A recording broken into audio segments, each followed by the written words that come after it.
Shalom sahabat kuntum yang terkasih, kita jumpa lagi di akhir minggu pertama bulan April tahun 2025.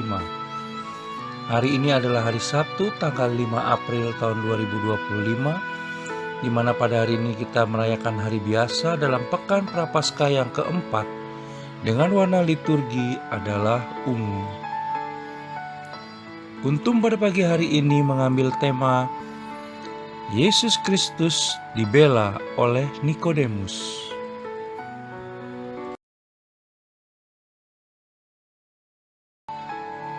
Struktur bacaan kita pada pagi hari ini terdiri dari bacaan pertama yang diambil dari kitab Yeremia 11 ayat 18 sampai dengan 20, Mazmur tanggapan diambil dari kitab Mazmur 7 ayat 2 sampai dengan 3 dan ayat 9b sampai dengan 12. Bait pengantar Injil diambil dari Injil Lukas 8 ayat 15, dan bacaan Injil kita pada pagi hari ini diambil dari Injil Yohanes 7 ayat 40 sampai dengan 53. Struktur bacaan pada hari ini sama dengan struktur bacaan pada hari Sabtu tanggal 16 Maret 2024, tanggal 2 April 2022, dan tanggal 20 Maret 2021.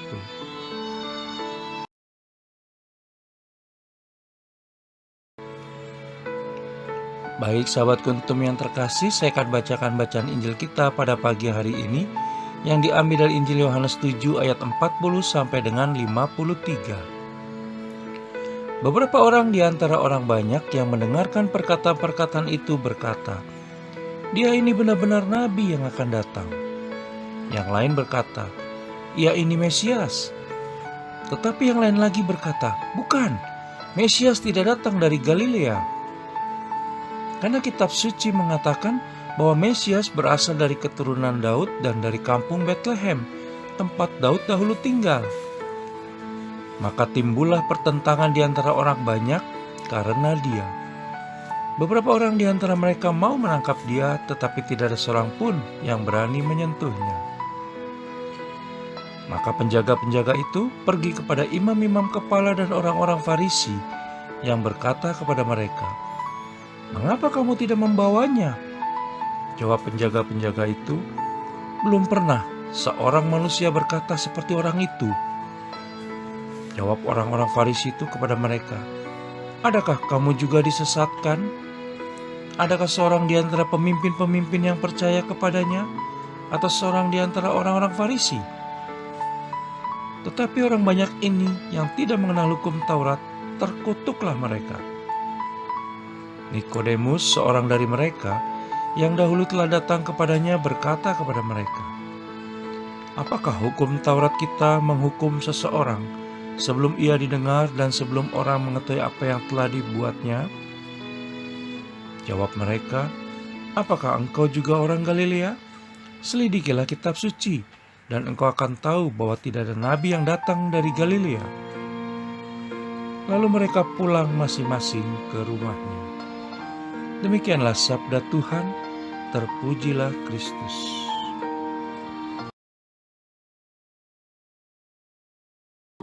Sahabat kuntum yang terkasih, sebelum kita lanjutkan renungan kita pada pagi hari ini, jangan lupa menekan tombol like dan subscribe yang ada di bawah video kuntum ini, agar kuntum dapat terus berkembang semakin baik di masa yang akan datang.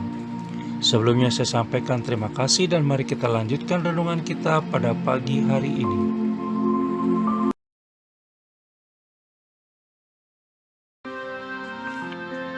Sahabat kuntum yang terkasih, bacaan Injil pada hari ini yang diambil dari Injil Yohanes 7 ayat 40 sampai dengan 53 hanya ada pada Injil Yohanes, di mana dalam bacaan Injil pada hari ini kembali kita temui penolakan terhadap Yesus Kristus setelah ia memberikan kesaksian tentang dirinya. Bahkan beberapa orang di antaranya mau menangkap dia. Kita bisa lihat dalam Injil Yohanes 7 ayat 44. Yang membedakan dengan bacaan Injil pada hari Kamis, tanggal 3 April 2025 lusa kemarin, yang mengambil bacaan Injil dari Injil Yohanes 5 ayat 31 sampai dengan 47 adalah adanya sebagian orang yang setuju kepada kesaksian Yesus Kristus walau berbeda pendapat. Ada yang mengatakan bahwa Yesus Kristus adalah Nabi dan Mesias, sebagaimana bisa kita baca dalam Injil Yohanes 7 ayat 40 sampai dengan 41a. Mengapa terjadi penolakan terhadap Yesus Kristus? Sudah kita bahas panjang lebar segala kemungkinannya pada edisi Kuntum hari Kamis tanggal 3 April 2025 lusa kemarin. Yang tidak kalah menarik adalah kali ini Yesus Kristus dibela oleh Nikodemus. Kita bisa baca dalam Injil Yohanes 7 ayat 45 sampai dengan 52. Nikodemus mengingatkan agar dilakukan pemeriksaan terlebih dahulu sebelum melemparkan tuduhan kepada Yesus Kristus, sehingga ia tidak boleh dinyatakan bersalah secara sembarangan.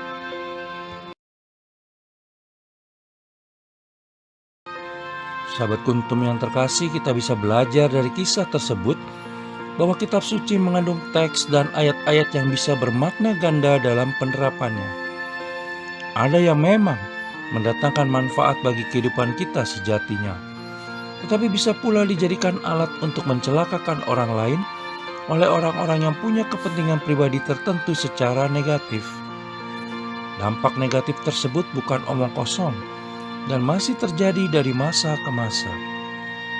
Bahkan Yesus Kristus sendiri pun mengalaminya dalam bacaan Injil pada hari ini.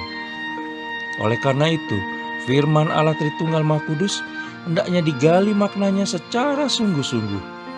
Dicoba untuk didengarkan, mendengarkan apa yang sesungguhnya dikehendaki oleh Allah Tritunggal Maha Kudus di balik teks yang tertulis pada kitab suci, dan dibaca tidak sekedar menggunakan mata jasmani, tetapi juga menggunakan mata hati.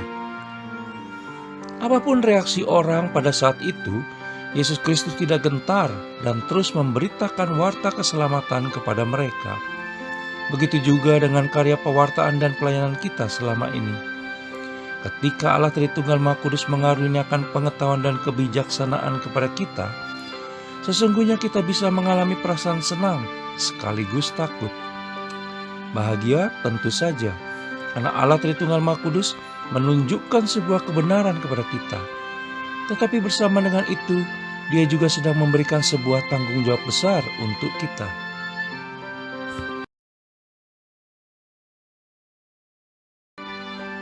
Dalam kitab Yakobus 4 ayat 17 dikatakan, "Jadi jika seorang tahu bagaimana ia harus berbuat baik, tetapi ia tidak melakukannya, ia berdosa."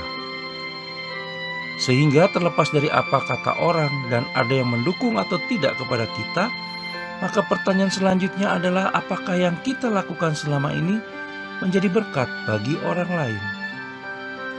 Jika kita melakukannya untuk kemuliaan Allah Tritunggal Maha Kudus, maka biarlah pada akhirnya orang bisa melihat namanya dimuliakan melalui pewartaan dan pelayanan yang telah kita lakukan selama ini.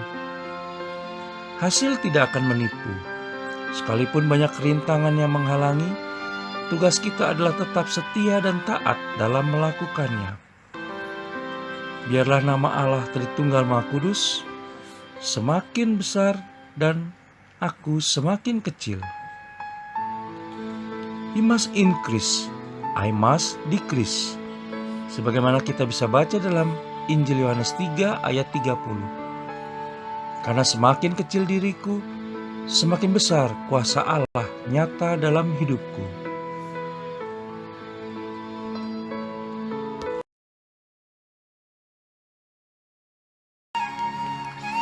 Sahabat Kuntum yang terkasih, bila ingin lebih jelas lagi, silakan melihat kepada deskripsi yang ada di bawah video Kuntum ini.